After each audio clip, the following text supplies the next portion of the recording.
Hola, buenos días. Bueno, me alegra mucho estar aquí con ustedes. Caras conocidas muchas, otras de pronto no tanto, pero qué rico reunirnos en este tiempo delante del Señor. Voy a permitirme leer este versículo maravilloso que va a ser la base de nuestra conversación de esta mañana. Llevad mi yugo sobre vosotros y aprended de mí, que soy manso y humilde de corazón, y hallaréis descanso para vuestras almas, porque mi yugo es fácil y ligera mi carga. Mateo 11, 29 y 30. Padre, yo te doy gracias, Señor, en esta mañana. Gracias por tu presencia en este lugar, Señor. Gracias porque nos has convocado alrededor de tu nombre, Padre, como cada domingo. Porque tienes un propósito, Señor, para cada uno de nosotros, para cada una de estas parejas, para cada una de estas familias, Señor. Venir a escuchar tu palabra, Señor, venir a estar en tu presencia no es una actividad más, Señor, es nuestro reconocimiento a tu nombre, a tu paternidad, Señor, y saber que estamos siempre a un paso, Señor, a simplemente estirar nuestra mano para encontrar la presencia de tu Santo Espíritu. Yo te pido, Señor, que en esta mañana tu Santo Espíritu se mueva en medio de nosotros, Señor, y seamos enseñados y ministrados por ti a través de tu palabra, Padre. Te damos gracias y quedamos contigo, Señor, en tu presencia en el nombre de Jesús. Amén. Bueno, el título de nuestro tema de hoy puede parecer un poco extraño. Se llama El alivio para el alma cansada. Y lo primero es que nos hace pensar si efectivamente el alma se cansa.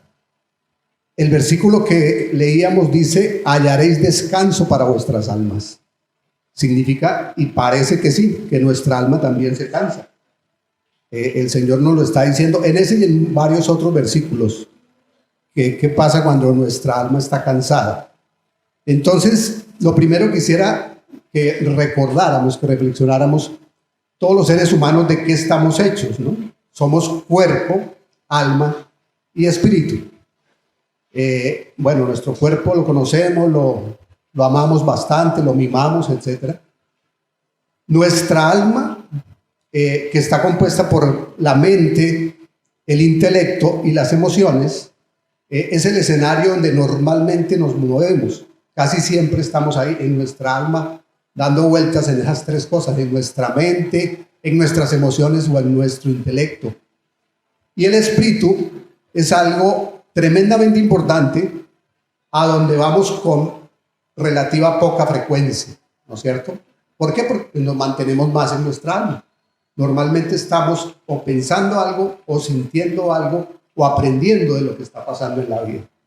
Entonces, pero normalmente, volviendo a los temas del alma, que es lo que nos ocupa hoy, normalmente estos tres elementos del alma, la mente, el intelecto y las emociones, se mueven simultáneamente. En otras palabras, están siempre interactuando los tres. Es normal que estemos moviendo esos tres elementos. Voy a poner un par de ejemplos sencillos, cotidianos. Por ejemplo, si pensamos en algo de comer, en algo rico, en una hamburguesa con papas, por ejemplo, sobre todo si es al mediodía, entonces vemos que en ese momento se activan una cantidad de circunstancias, de situaciones, de emociones. Por ejemplo, hay deseo. Yo apenas pienso en eso, digo, uy, qué rico una hamburguesa con papas. Ahí se vienen a mi mente olores, sensaciones, repito, emociones. Puede que me dé hambre, puede que recuerde compañías con las que me he sentado a compartir una hamburguesa, mi esposa, mis hijos, etc. Incluso salivamos, ¿no es cierto?, cuando pensamos en algo rico. De manera que ahí se activa todo eso. La mente, las emociones y el intelecto están jugando permanentemente. Pero también pensemos en algo que no sea tan agradable, como por ejemplo una visita al odontólogo. Inmediatamente las emociones son diferentes. Yo siento un poco de temor, siento hasta dolor, me empieza a doler allá donde me recuerdo de la última cita al odontólogo. Yo quiero huir, quiero posponer eso, no quiero ir allá. Entonces, esa serie de emociones, repito, se empiezan a mover con nuestra mente, con nuestro intelecto, De manera que lo pongo solamente para recordar que estamos permanentemente ahí, moviéndonos en torno a eso que está en nuestra alma. Ahora bien, ¿qué es eso del alma cansada entonces? El alma cansada, para empezar, es uno de esos conceptos que apenas uno lo imagina, lo escucha, como que lo intuye, como uno sabe de qué estamos hablando. Pero vaya, defínalo y no es tan fácil. Porque resulta que definir el cuerpo cansado es muy fácil, pero el alma cansada no lo es tanto. Podemos pensar eventualmente que sea una persona deprimida. Una persona con el alma cansada es una persona deprimida. O una persona ansiosa. Quizás no, digamos, esto no lo define completamente. No necesariamente es así. De hecho, la depresión es una enfermedad que tiene las consecuencias de un tratamiento. Entonces, más bien, para empezar a pensar en el alma cansada, imaginemos que es una falta de conexión con nosotros mismos. Y ahí la cosa no se empieza a aclarar, sino a enredar un poco más. Una falta de conexión con nosotros mismos. Entonces, pensemos por un momento que efectivamente, si el cuerpo nos da señales, yo tengo mi cuerpo cansado, pues me duelen las piernas, me duele la espalda, me duele la cabeza y así por el estilo muchas otras señales. Pero el alma también nos da señales de que está cansada, solamente que no le ponemos tanta atención. Vamos a ver algunas señales del alma cansada. Es esa sensación, para empezar, una sensación de bloqueo.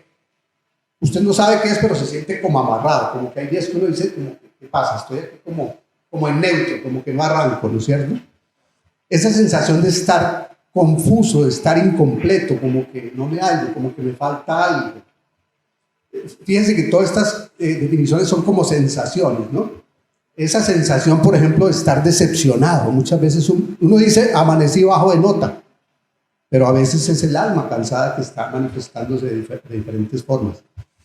Otra, verse a sí mismo como un extraño, como que no me reconozco a mí mismo. Me levanto una mañana y me miro al espejo y digo, como que este no soy yo, como que pasa. Son señales, son situaciones. Adicciones, por ejemplo, yo empiezo a repetir una circunstancia que no necesariamente estoy hablando de drogas o de alcohol, sino repeticiones, como pequeñas fugas que empiezo a buscar para encontrarle una solución a esa alma cansada.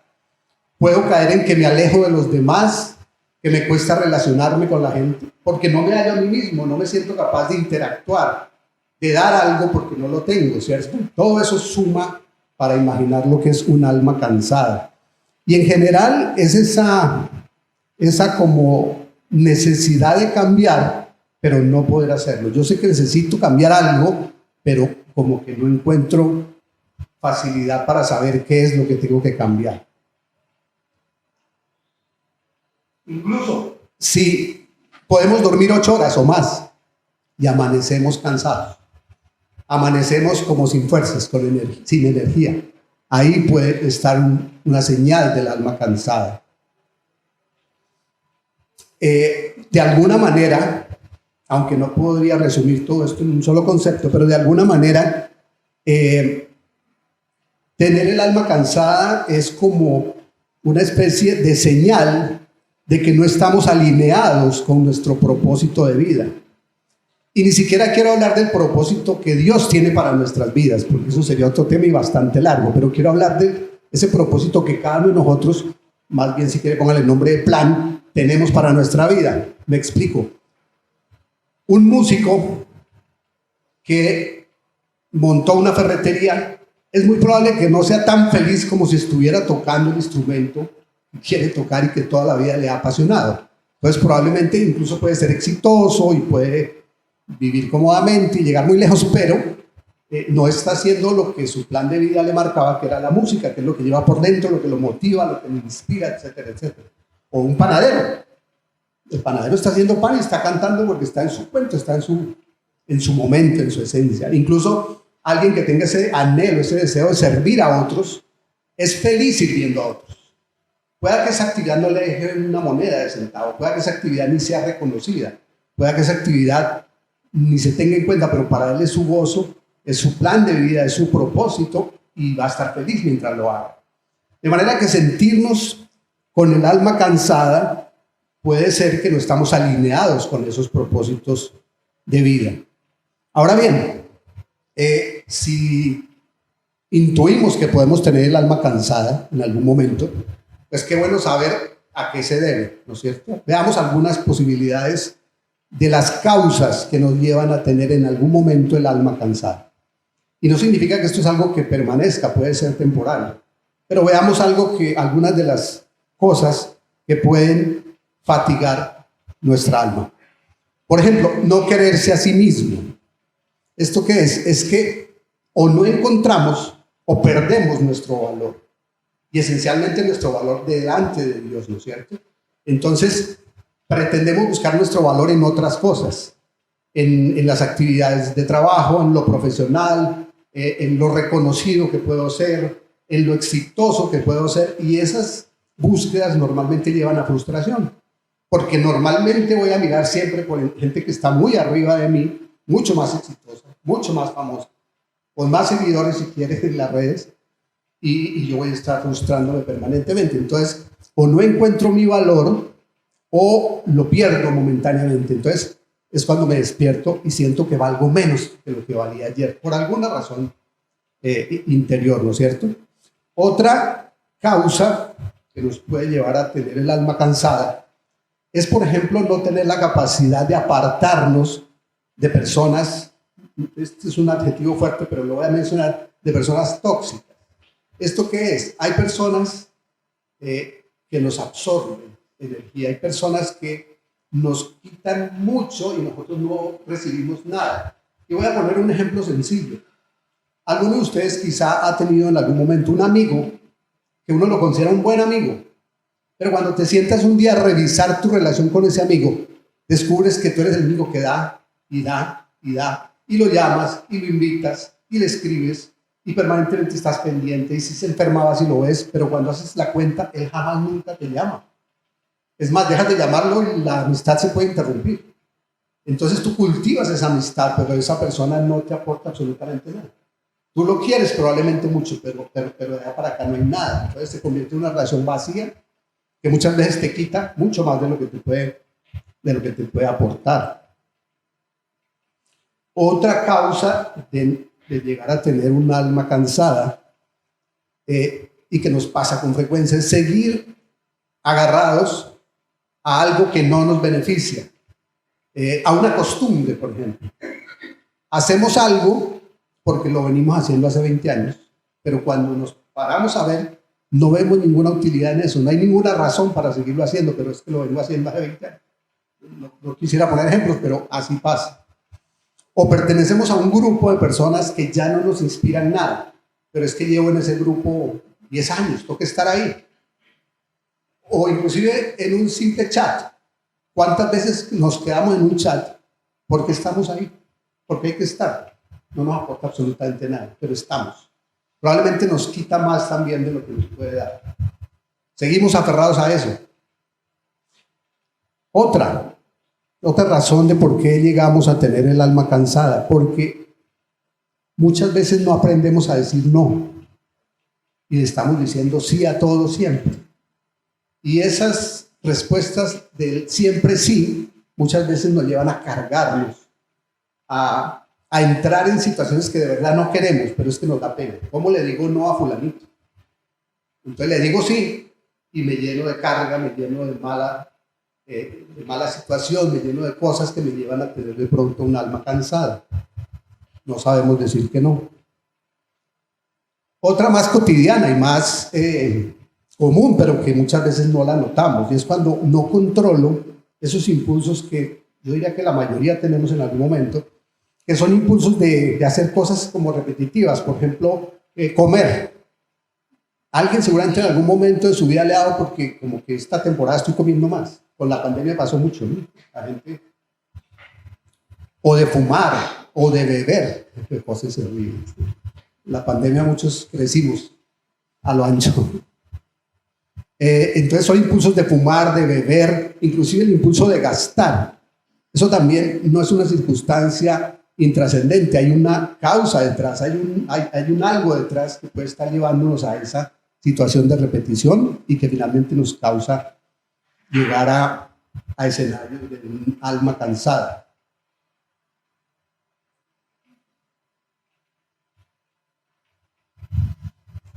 Hablar contigo mismo de forma negativa. Eso también pasa y nos pasa con frecuencia. Es que nos calificamos muy duro.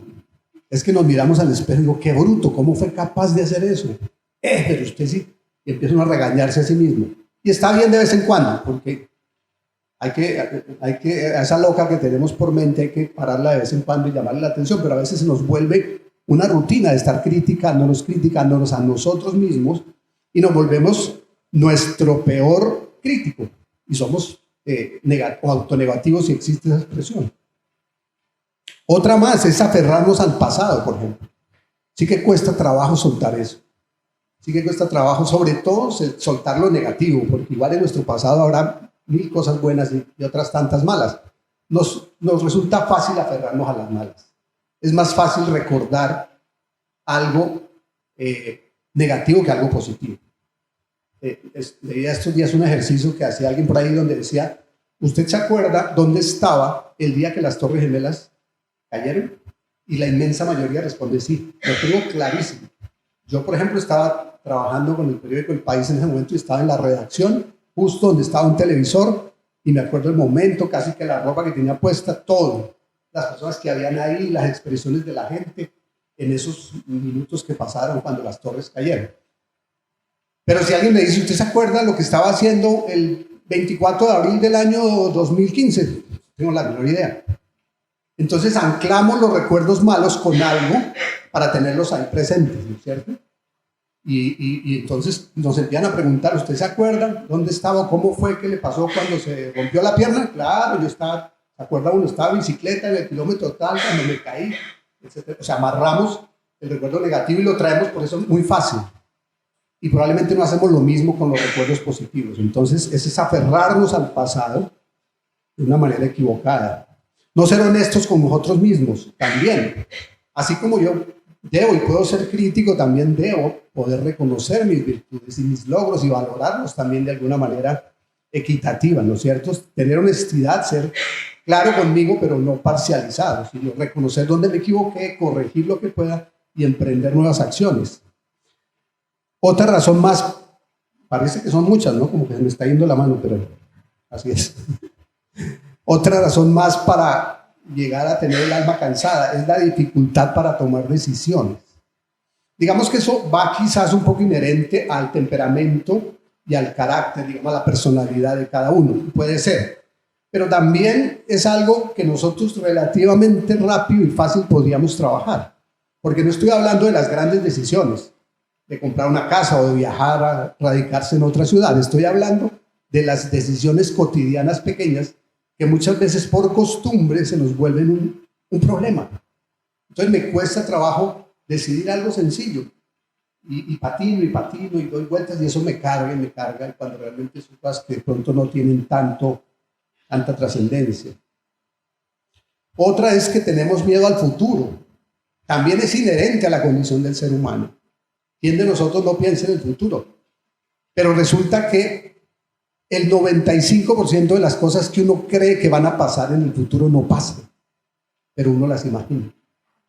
Entonces, de todo ese mundo de pensamientos que pasan por nuestra cabeza, esto está mal, este país va para el despeñadero, la economía está terrible, mire los Estados Unidos, mire la guerra, mire el clima, mire esto, mire, y empiezan, no, eso el año entrante ya, esto se acabó, yo no voy a llegar a ver a mis hijos crecer, y empiezan esa cantidad de conceptos que nos hacen un panorama completamente oscuro y de los cuales el 95% no van a ocurrir. Están en nuestra cabeza, produciéndonos ¿qué? Que nuestra alma se canse. Otra, ya voy a acabar. Nos rodeamos de caos. Nos encanta de una manera imperceptible y ni siquiera consciente rodearnos de problemas.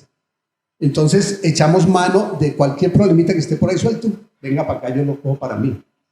Es que la tía de la vecina de fulano se va a separar. No diga, muestre a ver, ¿cómo es eso? Venga para acá, cuénteme a ver. Y empieza uno, ¿y por qué será que no es esto? ¿Y por qué? Empieza uno a cargarse con ese problema que no nos corresponde, no nos pertenece. Pero lo hacemos de manera cotidiana. Otra más, poner excusas para no cambiar.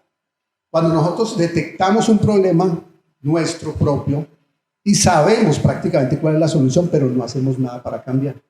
o lo posponemos. No, si yo sé que tengo un problema con el cigarrillo y yo voy a cambiar. Antes me fumaba 20 y ahorita en los últimos años me fumo 19. Estoy en el proceso. No hay ningún proceso, está simplemente posponiendo una decisión. Dejar de fumar, como muchas decisiones en la vida, es una decisión de un momento.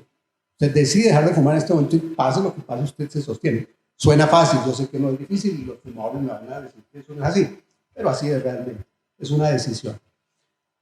Y por último, no significa que sea la última, puede haber más, es que nos cuesta también aprender de nuestros errores. Entonces caemos una y otra vez en la misma situación. Y cuando caemos por segunda vez en una situación o por tercera vez, eso impacta nuestra alma de manera enorme, porque la primera vez como que nosotros mismos nos indultamos. No, es que me pasó eso por falta de experiencia, o me pasó eso porque ese tipo, esa señora es muy ventajosa, o tal cosa, y uno tiene la excusa. Pero cuando te pasa, y te pasa, y te pasa, se acaban las excusas y uno empieza a cargarse. No, es que yo no sirvo para los negocios, yo no sirvo para tomar decisiones, yo estoy no sé qué, no sé cuántas, y me empiezo a calificar de tal manera que cargo mi alma con esas cosas negativas. Entonces, cuando cualquiera de estas situaciones o varias de ellas nos ocurren, nuestra alma está cansada, está agotada y necesita descanso, por supuesto. Hay una frase que rescaté por ahí que dijo en un momento el general Patton, recuerdan, de la Segunda Guerra Mundial. Él dijo: la fatiga nos hace cobardes a todos. Y no se refería a ser cobardes porque el cuerpo no diera más, se refería a ser cobardes porque el alma no daba más. Entonces, la fatiga nos hace cobardes a todos. ¿Y qué es un alma cansada? Un alma fatigada, por supuesto. Entonces, vamos a entrar aquí a mirar esta parte que es muy interesante. Entonces, el propósito de nuestra vida, sea cual sea, y veámoslo desde la óptica que lo veamos, no es demostrar de qué somos capaces, sino Cristo qué es capaz de hacer con nuestra vida, que es distinto. Cuando nosotros nos mantenemos en esa primera afirmación de demostrar de qué somos capaces, es cuando nuestra alma tiende mucho a cansarse, porque estamos siempre midiéndonos a nosotros mismos y a los que están alrededor. ¿Cómo es posible que mi vecino ya cambió el carro y yo llevo con este carro 3 años? Y el tipo es igual a mí, tiene la misma edad, no sé qué, y empezamos a buscar argumentos porque mi propósito de vida me está diciendo que yo no soy capaz de algo. Pero cuando yo tomo la decisión de creer lo que Cristo es capaz de hacer con mi vida, es otra cosa distinta, es un paisaje totalmente diferente, es un panorama que da la vuelta, yo diría que 180 grados. Además, por una razón más importante, porque Dios nos ama, seamos fuertes o seamos débiles. Él en ningún momento está diciendo: voy a amar solamente a los exitosos, voy a amar a los más fuertes. Nada, Él nos ama igual si somos fuertes o somos débiles. Nos ama cuando estamos bien, pero también cuando estamos mal. Entonces, aquí recordamos otro versículo que nos habla de lo que estamos conversando. Mateo 11:28 dice: venid a mí todos los que estáis cargados y yo os haré descansar. ¿Se acuerdan de ese versículo? Venid a mí todos los que estáis cargados y yo os haré descansar. Perdón, el propósito de Dios entonces es que todos busquemos su reino sin importar cómo estamos. Tener el alma cansada no significa automáticamente alejarnos de Dios, y muchas veces es lo primero que hacemos. Entonces yo entro en ese estado que no sé cómo estoy, que no me hallo, que no quiero hablar con nadie, que no me simpatiza a nadie, que todo me parece maluco, y entonces me alejo de Dios, es lo primero que hago. Y el propósito de Dios es que le busquemos independiente de cómo estemos, porque si Él nos ama cuando estamos bien o cuando estamos mal, pues igual espera que nosotros hagamos lo mismo. Amemos a Dios, no importa cómo estamos, y no importa cómo está nuestro cuerpo cansado, nuestra alma cansada. Y aquí voy a entrar en la esencia del tema, que espero poder ser claro con este concepto. Todos ustedes han leído, y seguramente muchas veces, el Salmo 23. Aquí está la respuesta a lo que estamos buscando. El Salmo 23 dice: en lugares de verdes pastos me hace descansar, junto a aguas de reposo me conduce. Él restaura mi alma, me guía por senderos de justicia por amor de su nombre. Ok. Entonces aquí hay un concepto interesante. El Señor en este salmo no nos está invitando a descansar, no nos está pidiendo, rogando que descansemos. Él nos hace descansar. El versículo es clarísimo, ¿cierto? En lugares de verdes pastos me hace descansar. No es que me invite a descansar, que me aconseje descansar, que me sugiera descansar. Él me hace descansar. Es decir, está en la potestad de Dios hacerme descansar. Lo cual significa que si el Señor nos hace descansar, nosotros no tenemos que hacer nada. Él lo hace, Él me hace descansar. Entonces yo no tengo que hacer nada. Y es justamente en ese punto donde está la respuesta al tema que estamos hablando acá de nuestra alma cansada. ¿Qué tengo que hacer yo para descansar mi alma? Nada. Y entonces ustedes dirán, ¿y a qué vinimos hoy entonces? ¿Voy a conversar de qué? Efectivamente, si Dios nos hace descansar, yo no tengo que hacer nada. Vamos a ver cómo es esto. Y por lo pronto recordemos, Dios mismo descansó, ¿se acuerdan? El séptimo día, después de hacer todo lo que hizo, que no fue pequeño, descansó también y nos dio ejemplo. Entonces lo primero es, entendamos el concepto de hacer nada. Y hacer nada, por ejemplo, no es irnos de vacaciones, porque es lo que uno piensa. Tengo el alma cansada, la solución se llama Cartagena o San Andrés, o Miami, póngale lo que quiera. Yo le voy a dar aquí la definición de vacaciones, una descripción de vacaciones. El que haya vivido esto, que levante la mano. Descripción de vacaciones. Niños jugando todo el tiempo, dejando todo tirado. La suegra hablando todo el tiempo. Maletas, taxis, cosas, nevera, caretas, baldes, palitas, arena, gaseosas, cervezas, gafas, toallas mojadas, bronceador, más arena. ¿Y tu alma cómo queda después de esa semana de vacaciones? Cuando uno dice, llegué de vacaciones, llega uno así, ¿no? Voy de vacaciones, qué alegría, llegué de vacaciones, cansado ahí sin cuerpo, en alma y en todo. Entonces no es irnos de vacaciones, hacer nada no es irnos de vacaciones. Hacer nada no tiene que ver, por ejemplo, con tirarnos en un sofá, cerveza en mano. Como me dijeron que no haga nada, el sofá y una cerveza es la solución, tampoco es eso. Ni es sentarse tampoco en la mitad de la noche en el patio a ver las estrellas en flor de loto. Ni es tampoco repetir un mantra, ni acostarse a ver Netflix. No es ninguna de esas definiciones. Normalmente somos buenos para hacer algo, pero nos cuesta mucho trabajo hacer nada. Piensen un poquito en eso. Hacer nada es nada. Y aquí voy a contar una definición de la nada. Cuando me la contaron a mí hace tal vez 30 años, todavía me estoy riendo de esa definición, porque alguien le decía al otro, ¿cómo le explico a una persona qué es la nada? Entonces empiezo uno a pensar en filosofías complejas para explicar qué es la nada. Y le dijo, no, muy sencillo. La nada es un pan con mantequilla, sin pan y sin mantequilla. Entonces, bueno, siguiendo con nuestro tema, aquí surge entonces la pregunta del millón. ¿Qué debo yo para hacer nada? ¿Qué debo yo hacer para hacer nada? ¿Qué debo yo hacer para hacer nada? Y tiene que ver con algo muy sencillo, pero a la vez muy complejo. Tiene que ver con el cuarto momento de la oración. ¿Esto qué es? Quiero que imaginen por un momento que la oración es una especie de espiral, ¿no es cierto? Donde empieza en un círculo, sube a otro más pequeño, a otro más pequeño y a otro más pequeño. 4 círculos que van ascendiendo en espiral, donde el de abajo, el de la base es el más grande, el otro un poco menos, el otro un poco menos y el de arriba mucho más pequeño. Imaginemos que la oración funciona de esa manera. En esa espiral hay 4 momentos. El primer momento es la espiral grande, la de abajo.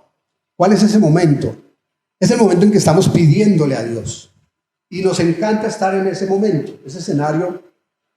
Quienes oramos vamos allá prácticamente a diario, a pedirle a Dios todo, ¿cierto? Le pedimos por nuestra salud, por nuestra familia, por nuestros hijos, por los vecinos, por los grupos de parejas, por los grupos de la iglesia, por los pastores, por la situación del país, y sigue derecho la lista.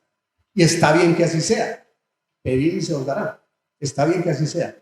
Entonces el primer círculo para que lo tengamos presente, empieza por P, ¿no es cierto? Pedir, pedir. Ahí nos mantenemos en ese círculo. Pero hay un momento donde salimos hacia el segundo momento de la oración, el segundo círculo, que empieza por H, y es hablar con Dios. Entonces, como que ya subimos un nivel, no le pedimos tanto, pero sí hablamos con Dios. Entonces yo le cuento mis cosas, aunque Él las sabe, yo se las cuento, le digo lo que me está doliendo, le digo lo que me falta, le cuento mis frustraciones, mis alegrías, le doy gracias, etcétera, etcétera. Estoy hablando con Dios. Es el segundo momento, el segundo círculo, digamos. ¿Cuál es el tercero? El tercero, que está más arriba y es más pequeño. ¿Y por qué es más pequeño cada uno? Porque cada vez como que vamos menos a esos de arriba y nos mantenemos más en los de abajo. El tercero, que es más pequeño, empieza por la letra E, escuchar a Dios.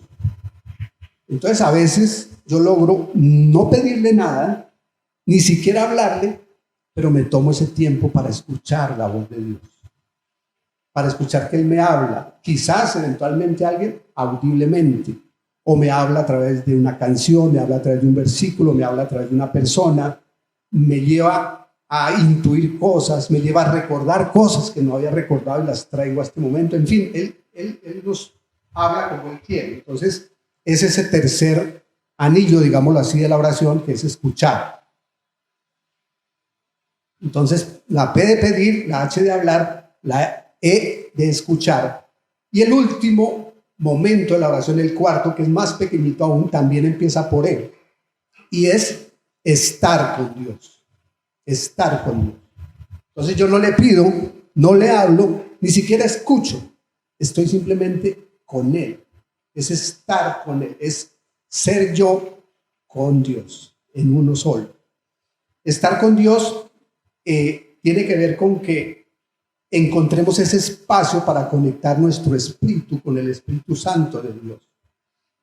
Es decir, ahí no tengo que hacer nada, tengo que estar con el Señor, tengo que darme esa forma y esa oportunidad de estar en su presencia, sin caer en uno de los círculos anteriores, porque de pronto puedo llegar allá y como estoy allá arriba conectado, aprovecho para pedirle que ojalá me ayude a cambiar el carro. Entonces, es por un momento olvidarnos de esos tres primeros círculos y llegar al último, que es, yo diría, el momento máximo de la oración, y es donde simplemente estamos conectados con Dios, espíritu con espíritu. Es entregarse al Padre sin oponer ninguna resistencia. Es un momento difícil de definir, pero maravilloso, y seguramente que ustedes lo han vivido. Entonces, hacer nada que es la solución para nuestra alma cansada, porque ahí es donde Dios hace, es como abrir esa puerta que está mencionada en varios versículos, aquí traigo uno, para permitir que se haga real la promesa de Jesús. Recuerden este versículo: he aquí yo estoy a la puerta y llamo. Si alguno oye mi voz y abre la puerta, entraré a él y cenaré con él y él conmigo. Normalmente utilizamos este versículo para decir que Dios lo usa cuando quiere entrar a nuestras vidas. Perdón, cuando una persona no creyente abre su puerta y entra a creer y a seguir a Cristo. Y eso es cierto, ese versículo lo hace real, lo hace evidente.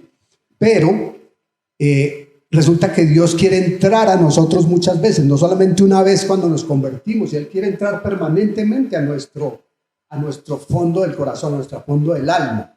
Entonces Él toca la puerta, pero espera que nosotros abramos. Y abrir la puerta es llegar a ese momento de la oración donde yo le digo: Señor, aquí estoy. Entra y cena conmigo. Y ahí pueden pasar cualquier cantidad de cosas maravillosas, entre otras, descansar mi alma. Es encontrar ese espacio donde puedas encontrar, perdón por el pleonasmo, encontrar ese espacio donde puedas escuchar más bien aquello que alguna vez dijo el Padre, pero que yo en este momento me apropio de eso para mí. ¿Recuerdan cuando Él dijo: este es mi Hijo amado en quien tengo complacencia? Eso no aplica solamente allá para Jesús. Yo soy hijo de Dios, ustedes son hijos de Dios. Y ese es un momento donde yo quisiera escuchar esa frase del Padre, ¿no? Este es mi Hijo amado en quien tengo complacencia. Está aquí conmigo al 100%. No vino a buscarme para pedirme un empleo, que se lo voy a dar de todas maneras, pero vino a conectarse conmigo espíritu a espíritu. ¿Vino a qué? A no hacer nada, simplemente a recibir la presencia mía, la presencia de Dios. En ese momento entonces es cuando podemos entender desde adentro, probablemente, porque ese es el momento perfecto, podemos entender desde adentro qué es lo que significa eso del fruto del Espíritu Santo, que a veces nos parece como tan difícil de entender. ¿Cómo así que el Espíritu Santo nos da amor, gozo, paz, paciencia, benignidad, bondad, fe, mansedumbre y dominio propio? ¿Cómo así? Así, cuando usted decide descargar todo y entregarse completo a la voluntad del Padre en un momento sublime de entrega total, sin guardarse nada. Ese momento donde usted no hace nada, donde usted simplemente le dice a Dios, aquí estoy. Y Él entra a cenar contigo. Entonces, en ese momento exacto, todas esas cosas que veíamos de por qué nuestra alma está cansada, empiezan a salir del escenario, empiezan a pasar a la historia, empieza a ser sanada nuestra alma. Ahí, en resumen, es cuando hacemos nada y permitimos que el Señor haga algo. De lo contrario, normalmente nos estamos desgastando buscando qué hacer para resolver los problemas de un alma cansada. Y entonces empiezo a buscar soluciones en lo bueno, pero también en lo malo. Empiezo a escuchar a cualquiera que aparezca, porque como yo estoy confundido, estoy perdido, cualquier consejo me sirve, cualquier opinión la utilizo. Entonces empiezo a escuchar lo que no debo. Y me empiezan a decir, haga esto, tómese esta agüita, hágase este baño, verá que le quita todas esas cosas que tiene. Pero al final, yo puedo entender que lo que Dios quiere finalmente es que yo no haga nada para que Él haga algo en nuestras vidas. Muchas gracias.